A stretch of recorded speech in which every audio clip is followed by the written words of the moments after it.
मेरे भाई की श्रद्धांजलि सभा में उपस्थित भाइयों, बहनों, मेरी माताओं और मेरे बुजुर्गों को मेरा आदर भरा नमस्कार।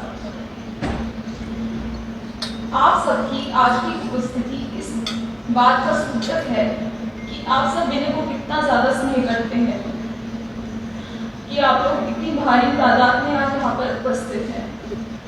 पिछले 12-13 दिनों से हमारे घर पर बहुत लोगों का आना जाना हो रहा है, जो कि हमें इतना ज्यादा हौसला दे रहा है। विनय मेरा भाई एक शहीद होने से पहले, लेफ्टिनेंट विनय नरवाल होने से पहले, वो हमेशा मेरे लिए मेरा भाई, बड़ा भाई रहा है। डियर विनय, मेरे भैया, मैंने कभी सपने में भी नहीं सोचा था कि जिस भाई ने मेरे पैदा होते ही मुझे अपनी गोद में खिलाया, मैं उसकी जिंदगी की अंतिम यात्रा में उसको कंधा दूंगी। जिस भाई ने मुझे पटाखों के शोर से हमेशा बचाकर रखा, उसी भाई की शहादत की अंतिम सलामी की गूंज आज तक मेरे कानों में गूंजती है। जिस भाई ने मुझे कभी आग के नजदीक तक नहीं आने दिया, उसी भाई को मैंने अपने हाथों से अग्नि दी।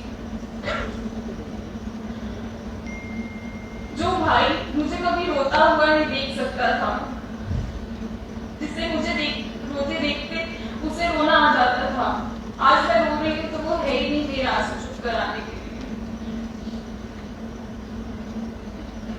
सच बोलूं तो अभी तक यकीन भी नहीं हुआ है जो हमारे साथ हो गया, कैसे हुआ, क्यों हुआ। शायद परमात्मा की ही मर्जी थी। जब तक मैं रहूंगी विनय रहेगा, जब तक आप सब रहेंगे विनय रहेगा, वो अमर रहेगा, वो हम सबके अंदर है। पूरा देश जिसे उसकी वर्दी और शहादत से जानता है, उसे हम सब परिवार वाले उसके दिल से जानते हैं। जितना बड़ा उसका कद था, he was 63 inches, उससे लाख गुना बड़ा उसका दिल था। एक खिलखिलाता सा बचपना था, एक प्यारी सी मुस्कान थी, और हमेशा कुछ बड़ा करने का जुनून था उसके अंदर। मम्मी की जान, पापा का दुलारा, दादू दादी की जीने की वजह, हमारा सब कुछ। ऐसा लगता है मेरे शरीर के अंदर से किसी ने मेरा एक अंग ही अलग कर दिया हो। मुझे अभी एक बात याद आ रही है कि चूरमा उसका फेवरेट डिश होता था। तो जब हम छोटे थे तो माँ जी हमें अपने हाथों से चूरमा बनाकर खिलाती थी। फिर थोड़े बड़े हुए तो भाई मुझे चूरमा बना के खिलाता था, और मैं उसको हमेशा बोलती थी, भाई जब तेरे बच्चे होंगे ना तो मैं उन्हें चूरमा बना के खिलाऊंगी। और जब वो कोची से छुट्टियों पर आता तो दादू दादी को कभी नहीं बताता था। रात को जब वो सो रहे होते थे उनके बीच में लेट जाता, और जब सुबह दादू दादी की आंख खुलती तो वो उस बीच में पाते। उसे सरप्राइज करने का बहुत शौक था, पर लगता है नियति ने ही हमें सरप्राइज कर दिया।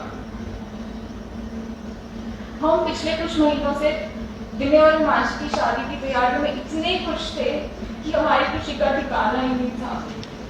और फिर एक पल में 22 अप्रैल को हमारी जिंदगी पलट गई। जब हम छोटे थे ना तो वो बहुत बार एलओसी पार्कर देखता था। It was one of his favourite movies. और वो ना ऐसे मुझे बोल देता था कि सृष्टि, तेरा भाई भी ना एक दिन ऐसे तिरंगे में लिपटा हुआ आएगा, और मुझे बहुत डांटती थी।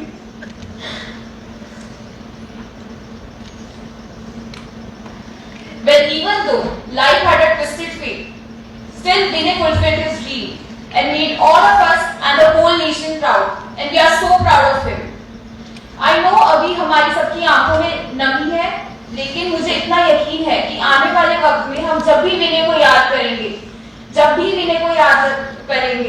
तब तक हमारे चेहरे पर एक प्यारी सी मुस्कान आएगी। जैसे वो मुझको हमेशा बोलता था, छोटे, it's all about the perspective. भले ही आज वो दुनिया में नहीं है, पर वो हमारे अंदर है, सबके अंदर है। वो अमर है और वो हमेशा अमर रहेगा। जय हिंद। मैंने प्यारी सी कविता भी लिखी मेरे भाई के लिए. It is in English. मैं उसको as a tribute I want to say this poem. Bravest heart, dearest son, a life that touched near and far. You wore the uniform with quiet pride and brought light to every child. A loving son, a reliable friend, an officer with a lion's might. Yet behind the strength, a heart so soft, always choosing what was right. You lived for family, stood so tall, never asking, always giving. Even in silence, you inspire us still, a legacy of love and living. In every laugh, in every fight, you stood beside me day and night. A silent strength, a steady guide. With you, I never had to hide. You may be gone from my sight, my bhai, but your spirit's here to stay. In every beat, in the bond we share, your strength still leads the way. Thank you.